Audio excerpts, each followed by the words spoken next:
પહેલા વાત રાજકોટની ભાજપમાં કવિતા બાદ પત્રિકા વાયરલ થઈ છે। પ્રદેશ પ્રમુખને સંબોધતી વાયરલ પત્રિકામાં વર્ષોથી ભાજપમાં જોડાયેલા અને જેમની મશ્કરી કરવામાં આવે છે તેમના માટે 14%, કોંગ્રેસમાંથી ભાજપમાં આવેલા લોકો માટે 40% અનામત, કમલમ પાર્ટીમાં ફંડ આપતા ગુનેગારો માટે 30% અનામત, તો ઘર વાપસી થયેલા ભાજપના નેતાઓ માટે 16% અનામત આપવાની માંગ કરવામાં આવી છે। આ વાયરલ પત્રિકાને લઈને હવે ભાજપ એક્શનમાં આવ્યું છે। ડોક્ટર ભરત બોગરાએ કહ્યું કે ભાજપનો કોઈ વ્યક્તિ આ પ્રકારનું કૃત્ય કરી જ ન શકે।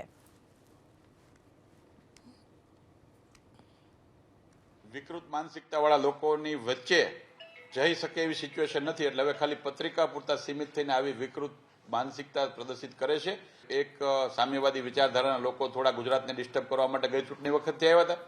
ગુજરાતની જનતા એને સારી રીતે ઓળખી ગઈ છે, હવે તો દેશની જનતા ઓળખી ગઈ છે। એ લોકો આ પ્રકારના ષડયંત્રો કરતા હોઈ શકે। અમારી પાર્ટીમાં એવી પ્રથા હોતી નથી। અમે એક પરિવાર ભાવનાથી, હું નહીં તો તુંની ભાવના સાથે કામ કરતી પાર્ટી છીએ, એટલે એમના સજેશનની અમને જરૂર નથી। આ માનસિકતાવાળા લોકોને લોકો ઓળખી ગયા।